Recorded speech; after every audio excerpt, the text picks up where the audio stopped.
What's going on, and welcome back to another episode of the Fuel Your Vision podcast with your host, Alex Lombard. And in today's episode, I have a sit-down conversation with a really close friend of mine where he shares his incredible and very unique story about how when he was a young kid, he had a divine encounter with God where he was literally told, and he fully believes that he was told that he was not only going to become a billionaire, but he also was going to minister to billionaires around the world. Pretty crazy, right? Well, you fast forward to today, he's in his young 20s. He's already sold 3 different companies. He just released his first book called Affirmation Hacks. And on top of all of that, he also is right now currently working with some of the world's top billionaires doing all sorts of different things, such as film work with people like Bill Gates. So it seems like he's on the right path. If you want to hear about the story and check out how he was able to do this stuff, it's a pretty powerful story. And I'm really excited to sit down with my really good friend, Mr. Brandon Kohl. So with that being said, if you enjoyed today's episode, make sure you give it a thumbs up as well as subscribe to the channel, and I'll see you guys in the inside.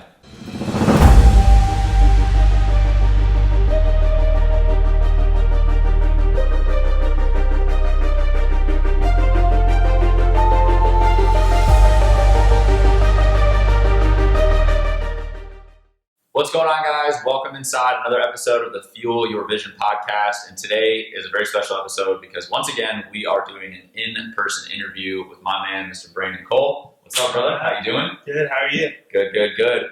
So to give a little bit of context today, just for you guys, Brandon and I met probably like 7-8 months ago now, back in the summer of 2019. And it's actually kind of crazy how we met. We basically got connected through mutual business partners.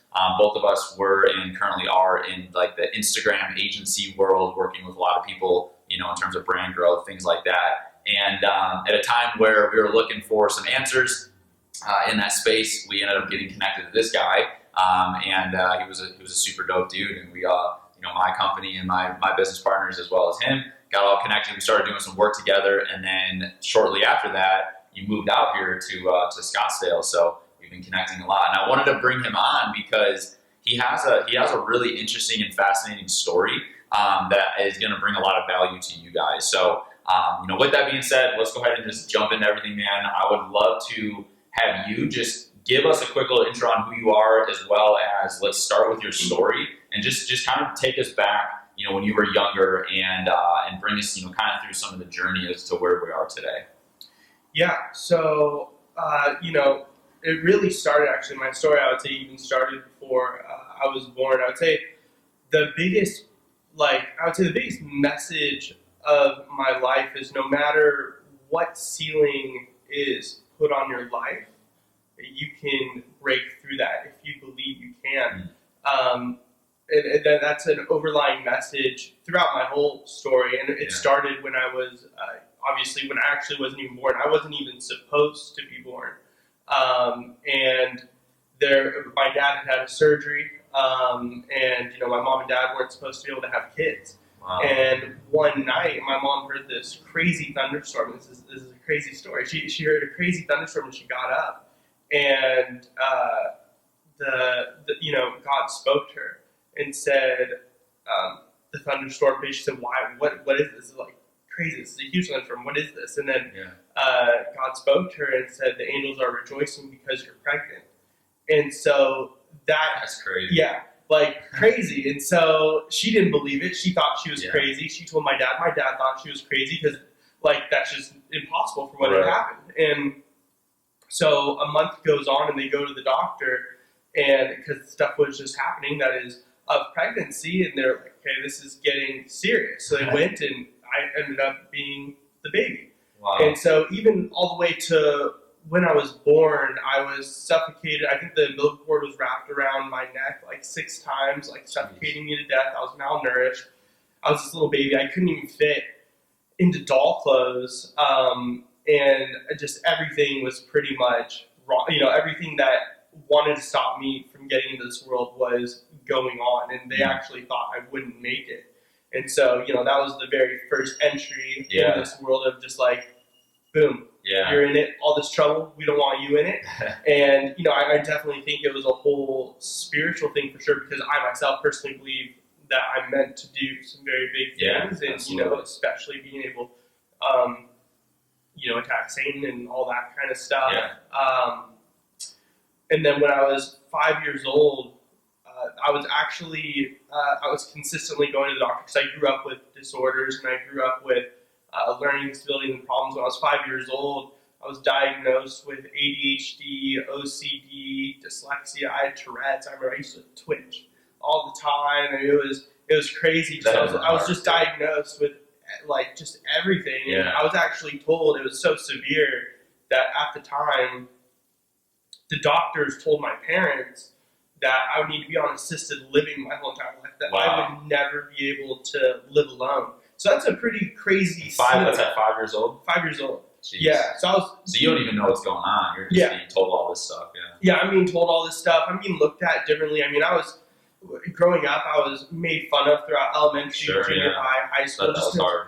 Yeah, I was on these pills. I mean, I remember I was a lab rat at one point. I was going to the doctor continuously, and they were popping pills and like testing shots on me just to see like what they could do to cure this kind of stuff that I was going through. And just all in all, because of the disorders that I had or that I was diagnosed with, it stopped me from maturing the way that most kids were. It stopped my social IQ or my social skills to not progress as fast. And so I wasn't able to communicate well with individuals when I was younger, and had to struggle with that. I was made fun of constantly because of the pills or tests. I was overweight, and so I was made fun of because I was fat. I was called ugly. I was pushed around. I was beat up. I was, called all these names throughout, like I said, elementary school, middle school. Actually, middle school, I was put into, I would call it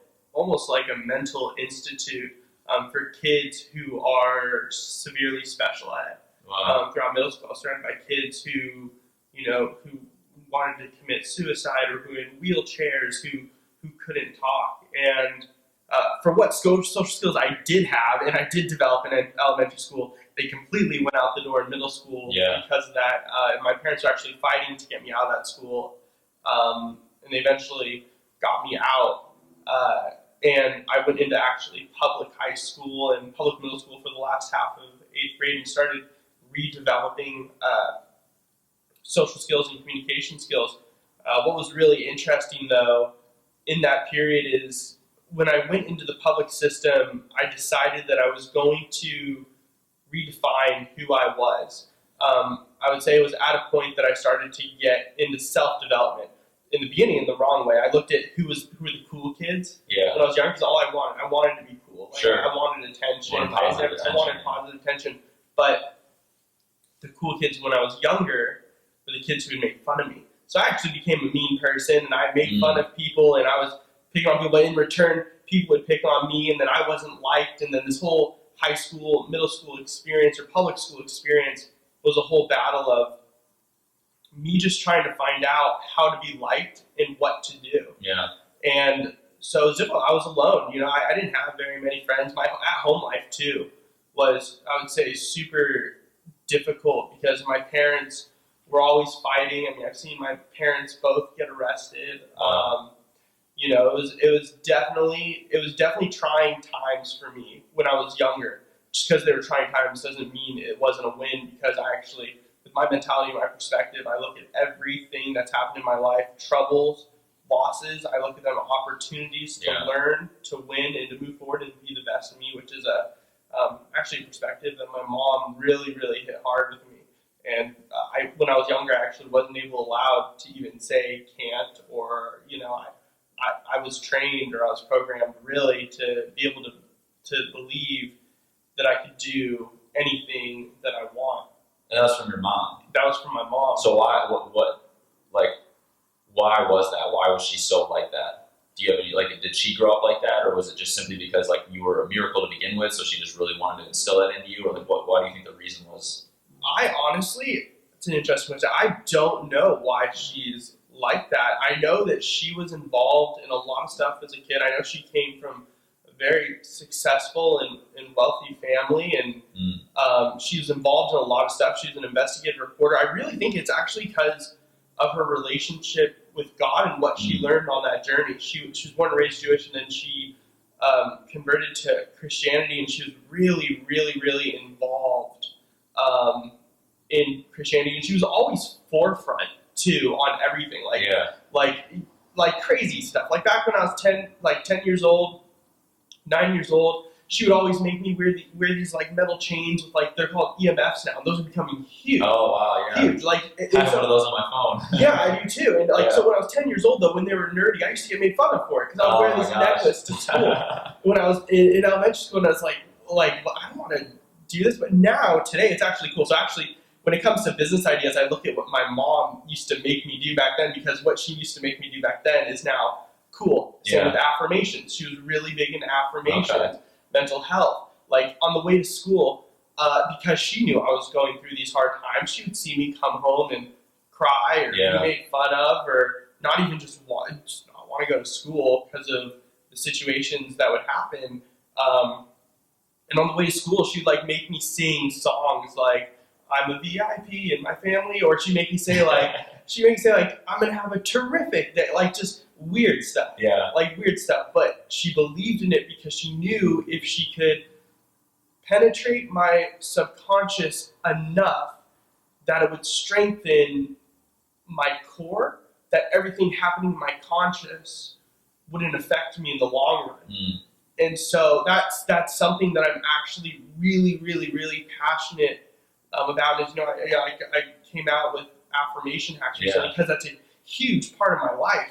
I would say my life actually, so from this miserable experience of, miserable from the outside, I was always happy. I always tried to be happy. I always looked at things positively. I was always told I can. I think I did grow up with a good life despite some things. When I was 16, though, my life really started to change because God spoke to me. And for a kid who was told all this crazy stuff back in the day, who was labeled as he was, God told me, he said, Brandon, you're going to be a billionaire, and you're going to minister to billionaires.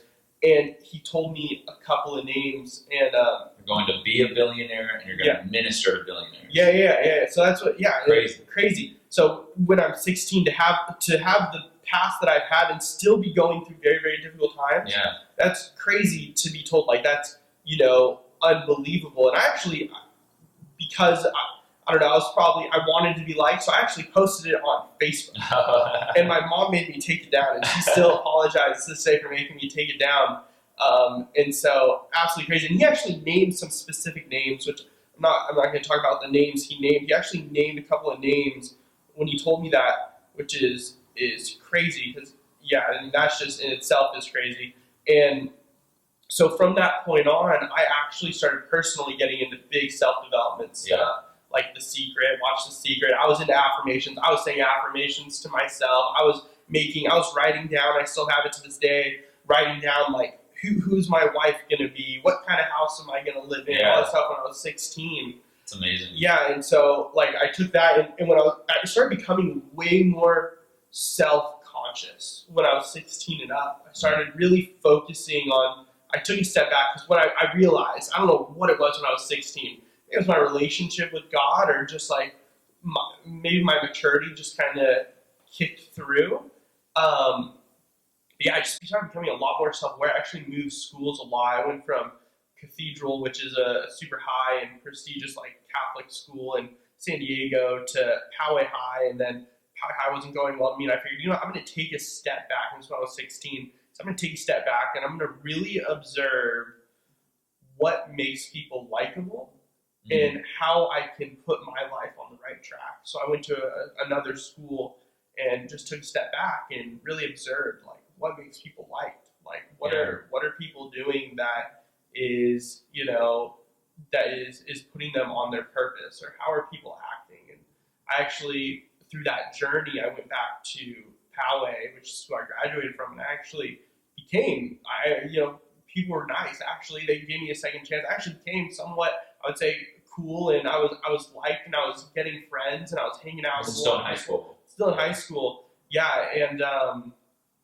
Yeah, it was a cool journey for sure. Yeah. I mean, to be able to go from where I was back when I was 5 all the way to that, and then even where I'm at Sure. now. Yeah. I ended up after high school. I went to college for a semester. I figured it wasn't for me. I just really wasn't a fan of it. Yeah. I don't know why. Maybe I just wasn't a learner. I am very entrepreneurial. So after that, I went to a semester and was like, okay, no, I'm not going to do that. And I actually ended up going into the entrepreneur world myself and starting businesses. And I was actually my main space was the creative space. Yeah. And I actually got the knack for creativity in ministry school. So I went to a year of ministry school, and that was life changing, absolutely incredible. Found my purpose. Was just really connected with God in a way that I never had before. That's awesome. Yeah. That's awesome. So I want to go back really quick. So one of the things I wanted to ask you is, and this is just purely out of my curiosity. So you said a few times where there was moments in your life and in your mom's life where, God spoke to you and and yours specifically, it was when you were 16 in high school. God spoke to you and said that you were going to become a billionaire and you were going to minister to billionaires. And we'll talk a little bit about how, where you're at now and how that's actually starting to manifest, which is really crazy. But before that, explain to the audience what that means. What actually happened? When people say that, God spoke to me, what does that mean? How do you explain that to somebody? I was honestly just laying on my bed. It was weird. I was laying on my bed and I just heard a voice. I heard a voice literally just say that to me plain out, and I was like, that's crazy. After that moment, I actually put a dollar bill and I wrote 100, a bunch of zeros behind it. I posted it up on my ceiling, so every morning when I wake up, I would look at that and just become conscious of that. Literally, it was when I say God spoke to me, I heard a voice say that. It's actually probably one of the few times that I've actually heard God speak. I wouldn't say in my life I haven't heard God speak too many times, a couple times, but that was one of the very few prevalent times. Yeah. And so when that happened, you weren't doing anything, you researching Billionaire, you were just sitting there, right? Mm-hmm. You were literally just sitting there, and then out of nowhere you get this really profound voice that you just know it was God, right? Yeah.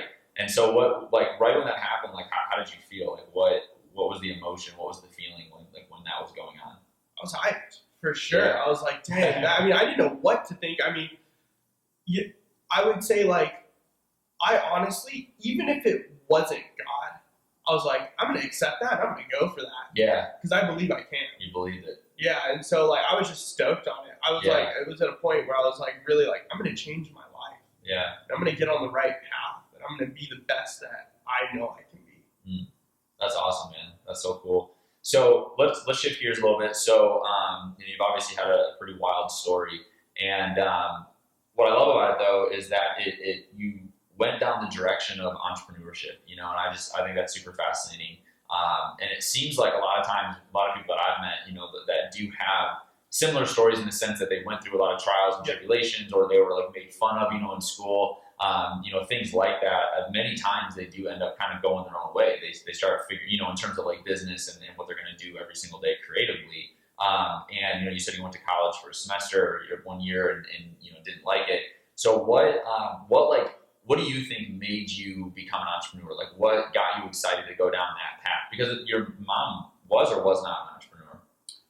I would say she was a real estate agent. Okay. My dad was an entrepreneur too. Okay. So you had a little bit of influence there. Yeah, 100%. Gotcha. My dad would take me into his office and make me do customer service calls. Okay, that's cool. Yeah, 100%. I had some influence. Gotcha. Okay, that makes sense then. So do you think that's where it stemmed from then? Probably. Seeing that and then just kind of wanting to really go build your life and do your own thing and not depend on other people. Things like that. I really wanted to just work for myself and make a difference. I knew that's a way that I could really make a difference.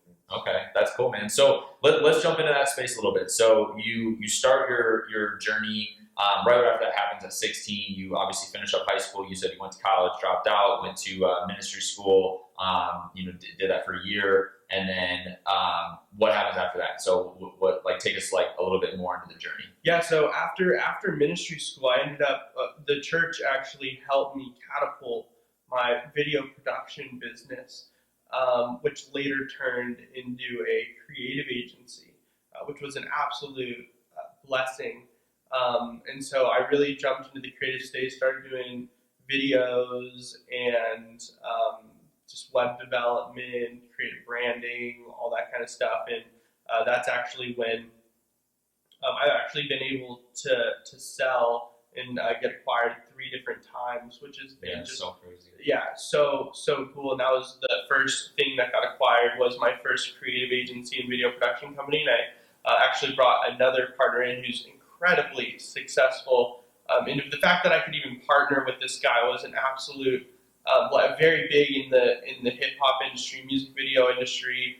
Worked with did Justin Bieber's music videos, G-Eazy's music videos, just crazy stuff. And so the fact that I could even connect with him, I actually started working with him. I brought him into this acquisition, and we went in and helped this agency build out their whole creative department, their video department, and so on and so on. And then after a year and a half working there, I decided to go off on my own again and build a commercial reel, and was able to work with some fairly creative, when I say creative, I mean like my own just video, like commercial, corporate stuff. I was able to work with a lot of big companies, like California Pizza Kitchen, Sony, Intuit, Goodwill. And what exactly were you doing for them? Video production and creative work as well. So like helping them design like commercials and stuff? Yeah, commercials. I mean, just primarily like just bigger video work. Yeah. I was able to do a TV show that aired in Canada. California Pizza Kitchen's commercial aired, I think it was internationally. Wow. So some really cool stuff that I like, just to be able to like have, knowing my story is just an unreal deal. Yeah. And then it's crazy. Yeah.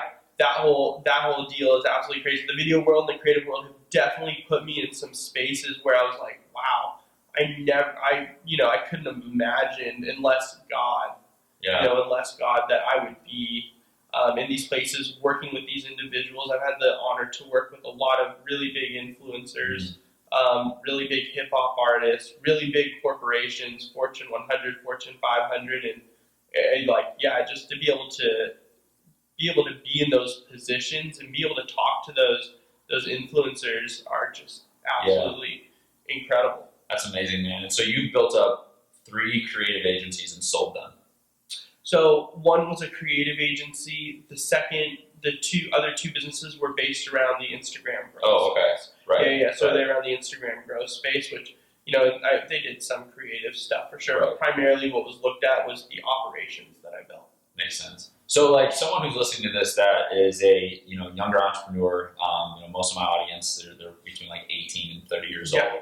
In the entrepreneurial space, a lot of the goal of entrepreneurs is to eventually sell a company, to build something up, to build a very valuable asset, and then have like an exit. And you've done it 3 times. You're 26 years old. It's amazing. So what would you say to someone kind of just starting out that's like, hey, I'm building my business, I'm all in with it, and my goal is to sell this thing? What's just some generic, you don't have to get super in depth, but what would you say is just some generic like advice or direction or value you could give somebody like that that's looking to go that path? I'd say one of the most valuable things that I've learned in regards to positioning yourself for your company to be acquired, I actually didn't have the goal to be acquired. Yeah. It just came. But I would say one of the most valuable things that I would say when you're looking to be acquired is don't position the business on your own name. Put proper structure into that company. Have operations that run without you. Have account managers. Have sales reps. Have people who do the operations so that you aren't selling yourself and your business can run without Selling like a system. Yeah, you're selling a system. That's amazing. Okay, that's cool. Yeah, I love that, man. So what made you get into like the creative space? What did you see in like the film? Like what made you go down that path? Well, my mentor in the ministry school was super passionate about it. I personally was a creative individual. Yeah.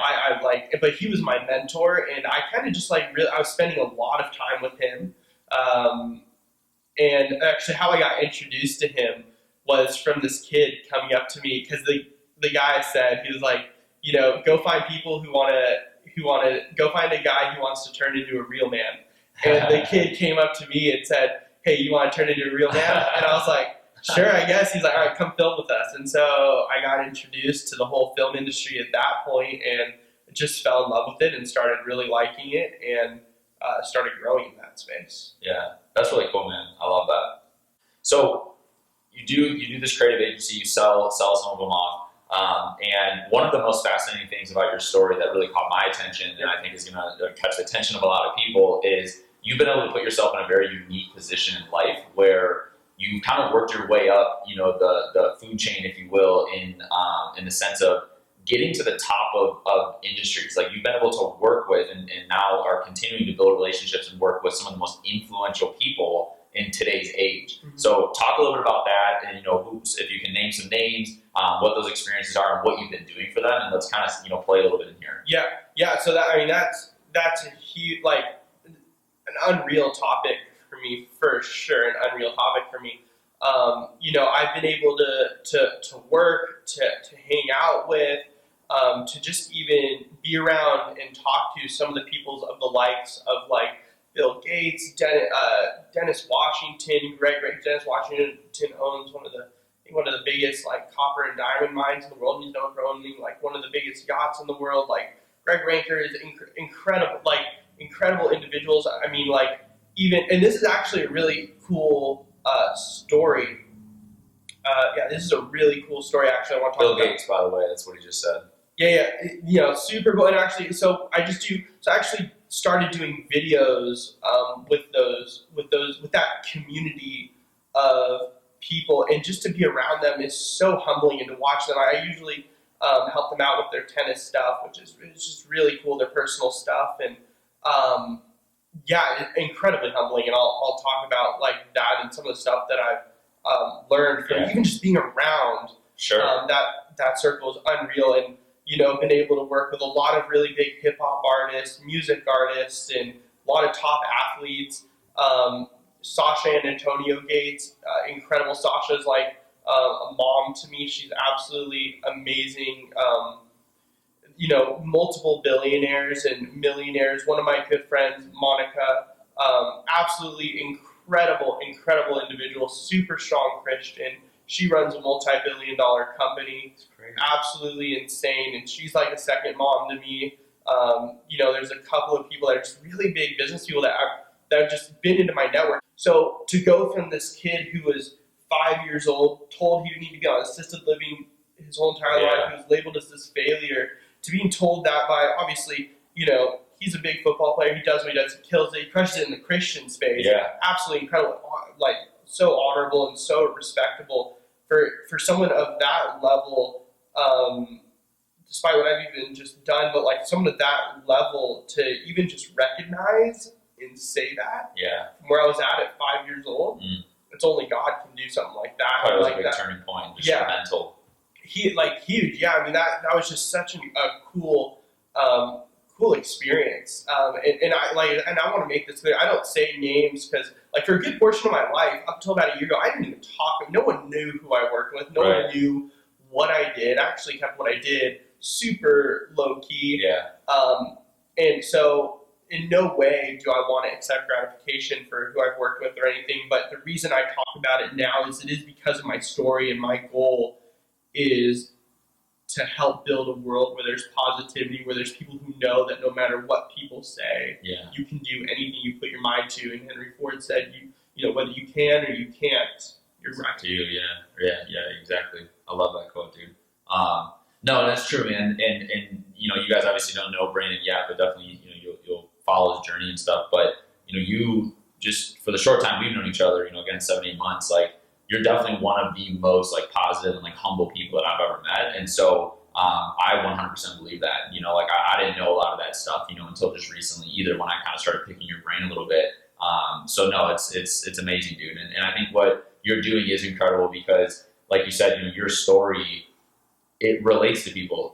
Maybe they didn't necessarily have a miracle birth, but maybe they had a rough childhood, and maybe someone took away their dreams, or maybe they were, I've met a lot of people that thought they were going to make it big in some industry like professional sports, and they lose that for whatever reason, and it's like your story kind of gives light to that in the sense that, hey, if you just continue to keep pushing, you continue to stay consistent and continue to grow and work on yourself and trust in God's timing, a lot of amazing things can happen. And you're a perfect example of that. And what's happening right now, man, what's crazy is it's going back to when you were 16 years old, and you had that crazy voice that said, hey, you're gonna become a billionaire and minister to billionaires, and here you are at 26, literally in an inner circle with billionaires. It's like, that's insane, dude. That's insane. It's like there's obviously something going on. And so I'm excited to see, what happens. So you're working with these guys. You got connected with Tim, and it sounds like, from working with him and connecting with him, that kind of launched you into this space? Or like, how did you get involved at the highest level? Like, how did you even get into these inner circles? Yeah, so it honestly came, and this is a very valuable lesson.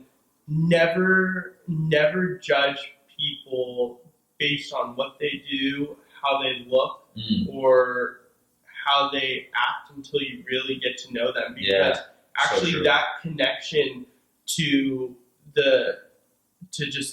those people and being able to just be around those people came from one of the smallest connections in my life, or one of the connections that you would look at and be like, nothing's going to come from that. Yeah.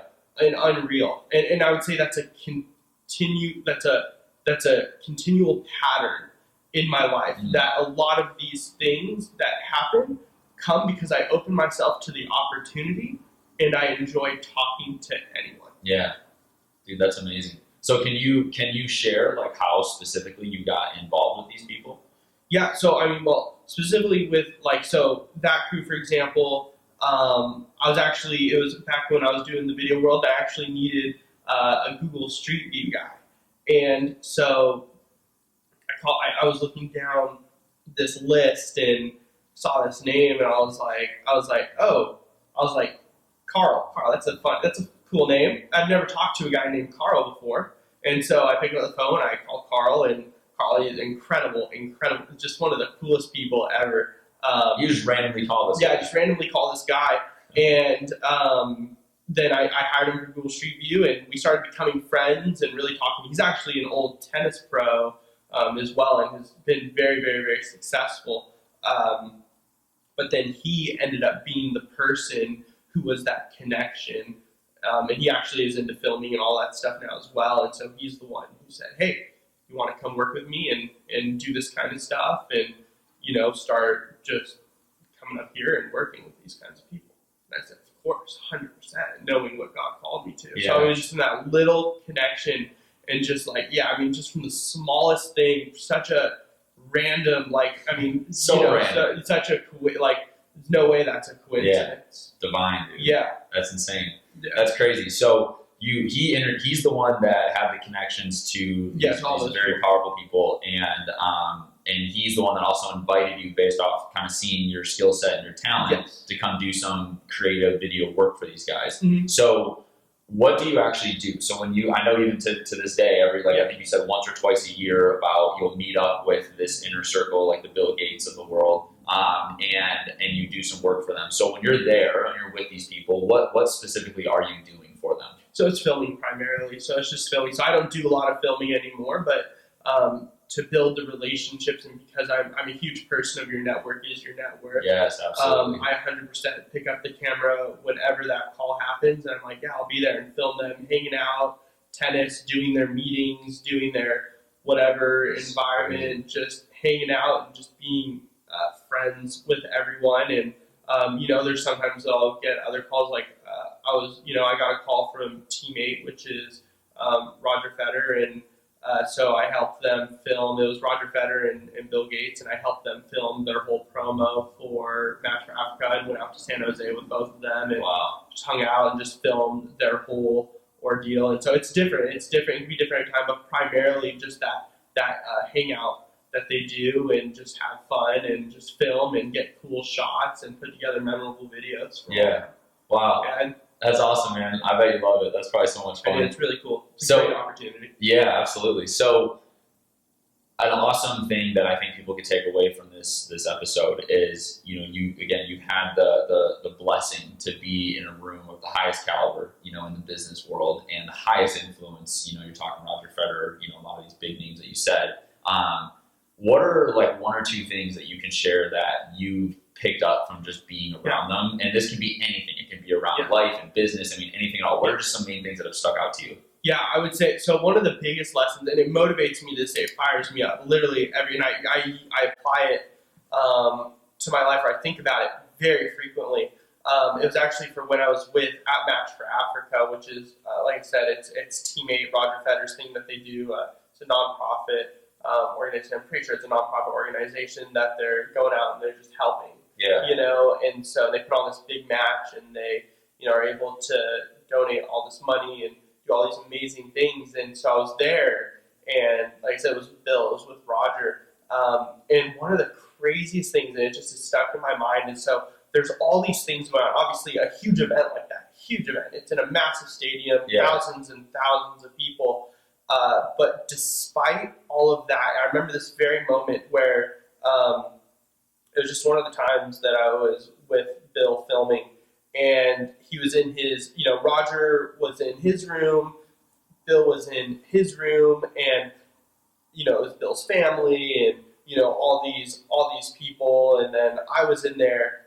But in the center of it all, despite all the chaos, despite all the stuff going on outside, Bill was incredibly focused. He was there with his binder. He wasn't distracted by anyone around him. He was focusing, and he was learning, and he was studying. And when I saw that, despite all the chaos, despite what was about to happen next, despite they need to go out and play a tennis match, he lived in the moment, and he was focused on what he needed to do to help change the world. And just in John, literally, that focus was a huge thing. And I look at that, I'm like, wow, I just need to stay focused. Like, despite what, so now I bring my laptop everywhere. Any opportunity I get, I'm working despite the chaos around me. If my friends are doing something, I'm like, oh, I don't want to particularly be involved. I'm working. If I'm at the beach or I'm at a whatever it is, I'm focused. I'm working, and because I know my purpose, and I know my purpose is to change the world or help change the world, and to change the world for a good difference. Yeah. And another thing is just the humbleness too. That whole crew, unreal humble. You would never in a million years imagine they've done what they've done, or just absolutely incredible, real people. Greg Ranker, an incredible individual. Just like one thing I've learned from him, which has stuck with me, is he remembers everyone's name, and when he addresses you, he makes you feel like you're the most important person in the room. He's known for growing one of the biggest agencies in the world. And so every time I talk to him, he's like, Brandon, he comes up and he says, Brandon, you're doing you're so amazing. You're doing such a good job. Brandon, the work that you've done is absolutely incredible. I love the videos that you put together for me. You're amazing. And so to be addressed like that from someone who has done just ridiculous things in the world and is friends with incredible people, it's like, and so that's a huge lesson. Number one, be humble. Number two, stay focused and make people feel like they're the only person in the room. Dude, that's amazing. So it sounds like there's a lot of arrogant millionaires, but a lot of humble billionaires. Yeah. Right? Yeah, 100%. 100%. That's funny. So what was how would you describe a lot of the personalities of this group? So just pick out some of these guys, like Bill versus Roger Federer, and Greg, and how are the personalities of these guys? Are they all very kind of similar? Are they all radically different? What's the general vibe? Are they, are they different? Are they same? Yeah, it's just it's definitely like any other group. Yeah. Different personalities for sure. They all have they're all their own people. They're all doing their own thing, and they just can come together for this one commonality of just loving and enjoying tennis and business and having fun. And they're all just, I would say they're all different people, just like any other group. They're literally just straight up regular people who, if they didn't have the successes behind them, you would just look at them as just regular old people walking the street, for sure. I think that's really powerful, man. A lot of people put people like that on such high pedestals, and they look at them almost as like gods, in a sense. There's a lot of really, especially famous people, and that's a reality that I know from my own life. I've realized as I've gone down this 7-year journey, the more influential and powerful people people I meet, the more of what you just said is always true. Once I get to know them, I realize they're just normal people. You know what I mean? They may have more accolades than me. They may have accomplished more than me in business, but at the end of the day, they're created from the same creator, and they're just a normal human being, with their own personality. And so that's something I've always realized and stuck with me a lot. Yeah, that's definitely. I feel like that's honestly why I've been gifted with just being able to be around those people, because I never have looked at them differently. I don't take pictures with fancy cards. I barely post on my Instagram as it is, which I'm gonna be changing because I do feel called to a different sphere now. But I'm not going to be posting millionaire photos, car photos. I'm not going to be talking about who I've been with, who I hang out with. That's just stuff isn't important to me. I don't think that stuff is needed to be liked and to change the world. 100%, man. 100% authenticity is huge today, especially in the social media space. So what's your plan with this? So you don't see them that often, but moving forward, when you do see them, do you have a goal that you want to do with these guys? Do you have a plan? Is there a vision? Serve. Serve for sure. Just do whatever I can to help them and to make their lives easier in that moment. I think that's one of the biggest things that I've also learned. If you want to be around successful individuals and people who are just changing the world, find ways that you can help them, find ways that you can serve them, do stuff for free in the beginning, build value, really give value. That's one thing I've always done. I've always worked to give value to every person that I come in contact with, because I just believe it's just a great energy to have around you, and that's absolutely, that's just what I want to do. That's awesome, man. That's awesome. Yeah, it's like the law of compensation. It's all based off the value you bring to the marketplace. So many people miss that. It starts with value first. So that's really cool. I mean, there's no doubt in my mind that some amazing things are going to happen. I'm excited to do another interview in 5 years, and you're one of them. At their level, and so that'd be cool. That's awesome, man. So let's shift gears here, man. I want to talk a little bit more about where you're at right now. Let's talk some business. Let's talk some some things you got going on in your own life. So right now you run, it's called Partnered with Purpose, the agency, right? Partnered with Purpose. So explain a little bit about that. What is that? Yeah. So that used to be a company that was more of an outward-facing agency, and we work with the large corporations that I talked about, influencers. We do branding, web development, app development, marketing, just really help people with social and all that. And about a year ago, I got a word from God to stop what that was, because I wasn't chasing my passion. And my passion is obviously what I'm doing now.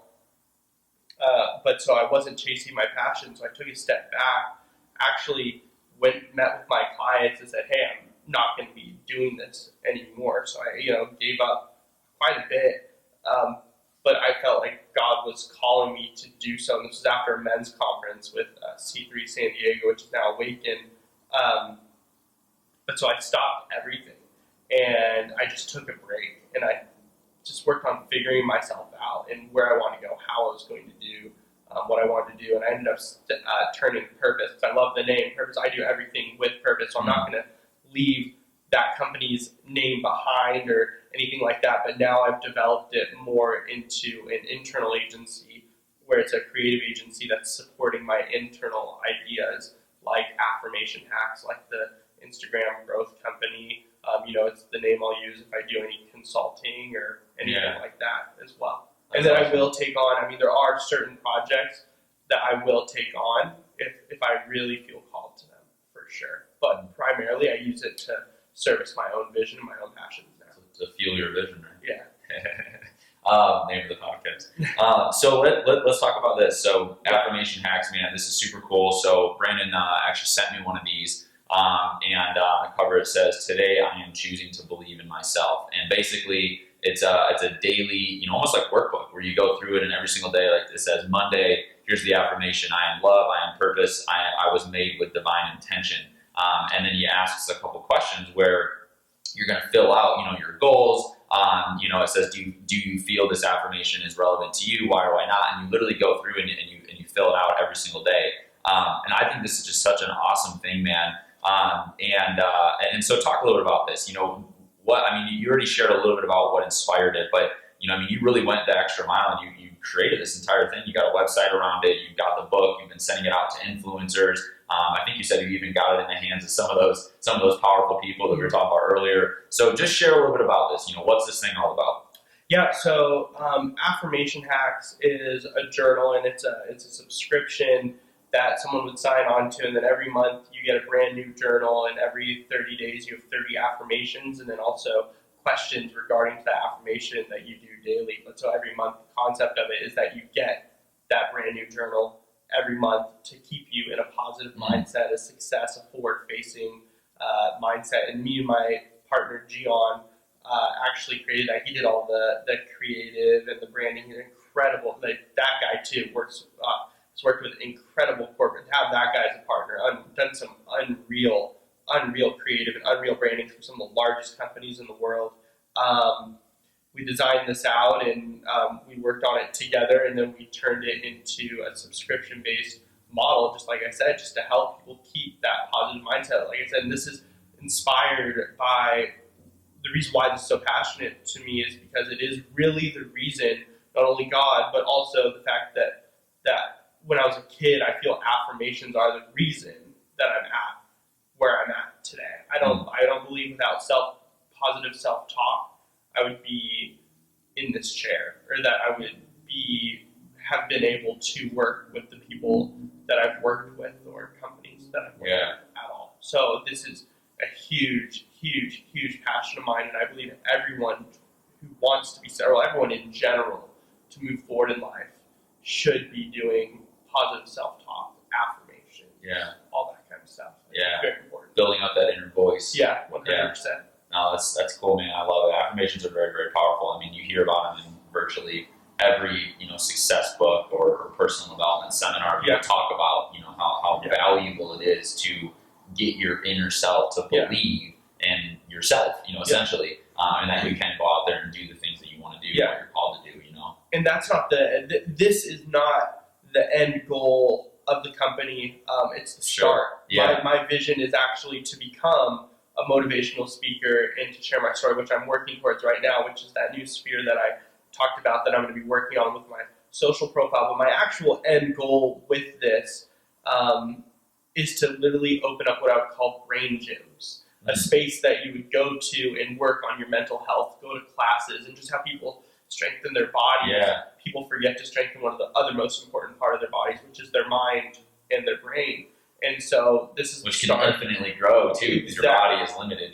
Exactly. So this is the start. This is the journal. This is the first step to help with funding. But the end goal is to then open up brain gyms around the world. That's so cool, man. I love the vision. So if you guys want to go check this out, you can get it at affirmationhacks.com. And it's a really awesome thing. It just helps you with your day to day. Is every single month? Is it different? Is the stuff in here, the content's different? Every single month. Different covers, different content inside. That's really cool, man. All different. That's really cool. So there's two questions that I asked every single guest on here at the end of the show, and I'm very excited to hear your responses to these. So the first one is, how do you define a visionary?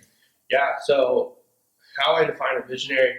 I would say define a visionary as someone who looks at the world, or I would say, for lack of better words, maybe takes on the burden of the world and doesn't see it for how it is or who it is, but takes it as what they can see it as, and then makes the conscious effort to change it for the good of everyone. Wow, that was a good definition. Thank you. I love that. Okay, cool. So second question, final question for you. How does someone discover their purpose? You talked a lot about purpose today. You clearly have a purpose. One of the reasons I brought you on here. How does someone discover their own purpose in life? I would say someone discovers their purpose. Well, for me, it was through a lot of praying, a lot of spending time with God, and really connecting with myself and finding out what I enjoy, which I enjoy creative stuff. I enjoy speaking. I enjoy helping people. What's different, I would say, between me and maybe someone else is that they don't feel they can make money from what they enjoy. And I've been able to connect with what I enjoy what God has put on my heart to enjoy. And I've made the conscious decision that I'm going to monetize what I feel my purpose is, which is what I get filled up from every single day. Dude, that's so good. That's so good. I don't think anyone's ever connected purpose with money before, but it's a powerful thing because it's true. I love that. Amazing, man. So, Brandon, this was awesome, dude. Freaking crushed this. I'm excited. You know, it's just so much value here, dude. Where can the audience find you? Where do you want people to, if they want to connect with you more, you know, they'll reach out to you? Where can people go to connect with you? You can find me at Brandon Leslie Kohl, BrandonLeslieKohl. That's my Instagram handle. I will start posting there more. It's not filled with content right now, but I do respond. Go help them out. Yeah, go help me out. And then also my email, if anyone wants to reach out, if you guys got any good nuggets from this deal, would love to hear how I helped. Anyone that just fuels me. My email is brandon@partnerwithpurpose.agency. I love it. Appreciate it, man. Thank you so much. Of course.